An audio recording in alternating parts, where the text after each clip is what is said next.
now. I want to welcome in from the Independence Institute, Research Director Dave Kopel. Dave, thank you, sir, for your time this afternoon. Happy to be here. I saw your piece at the Volokh Conspiracy law blog earlier today talking about the so-called pro-gun provisions of the Machin-Toomey bill, actually a bonanza for gun control. Can you elaborate, explain a little bit, Dave? Sure. There's a couple things. There's this big claim that this bill outlaws federal gun registration. What it actually does is it outlaws a couple varieties of federal gun registration, and thus by implication implicitly authorizes all other forms of federal gun registration. So, for example, here's the thing. It's Section 18 of United States Code, Volume 18 of United States Code, Section 923, subsection M, is where this new provision would go. And it says the Attorney General may not consolidate or centralize the records, and then it goes on to specify certain records. So the Attorney General can't do that, and by saying that, they mean anybody who works for the Attorney General, like the Bureau of Alcohol, Tobacco, Firearms, and Explosives. So the Attorney General can't, which means everybody else can. So things that are outside the Attorney General's chain of command are authorized to create gun registries. So the Department of Health and Human Services could create a gun registry based on what it harvests from insurance and medical information, or the Department of the Army could create a registry from its by ordering service members to provide lists of what guns they and their family members own. So, A, it only applies to the Attorney General at all, leaving every other branch of government authorized to create gun registries. B, here's what the Attorney General can, and then there's a list of certain records that the Attorney General can't use to create his own gun registry.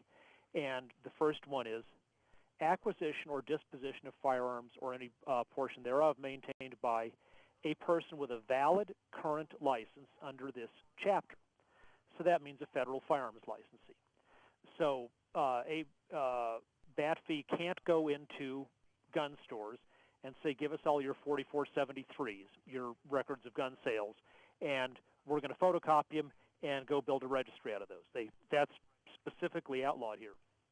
But under federal law, as has been the case since the Gun Control Act of 1968, when a federal firearms licensee goes out of business, he has to turn over all of his business records to BATFE. And so that guy, the guy who retired from running Joe's gun shop because he was 73 and decided he wanted to take it easy, no longer has an FFL. He's retired. He gives his records to ATF, and pursuant to this law, ATF can take those records and build them into a gun registry. Now, it's obviously not going to be a perfect gun registry, but no gun registry ever is. And when you take all the out-of-business records, you have a pretty thorough list of everybody in the United States who owns a gun, because you've got everybody who's bought a gun from a dealer at some point. Yeah, and there are a few FFLs that will, maybe FFL licenses that will never go out of business. Bass Pro Shops is going to be in business forever, hopefully, God willing, and so they'll never have be turning over their out-of-business records to BATF. But the vast majority of FFLs in this country are small businesses from which the owner will eventually retire and then be turning over his records to the Attorney General. And so an expansion of these would obviously include more records that would go in. It's fascinating, Dave. These are supposedly the bennies for gun owners. These are supposedly the stuff that's supposed to get us excited about this proposal. Right, and and then the cherry on the top of this is it's a 15-year federal sentence up to that for illegally compiling a gun registry. Well, who enforces that law? The Attorney General.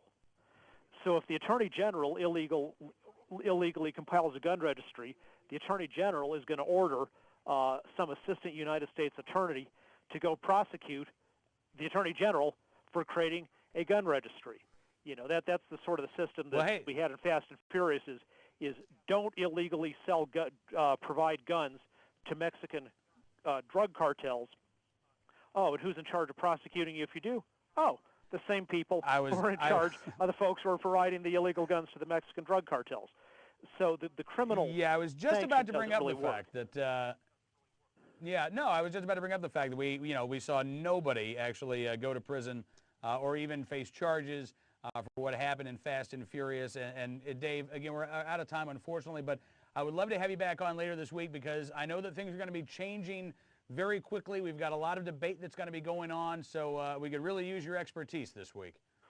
There's a lot more that's bad in this bill, including the provision that's supposed to protect the interstate gun transportation of the Farms Owners Protection Act, actually exempts Massachusetts and New Jersey from the Farms Owners Protection Act and provides an easy opt-out provision for many other states.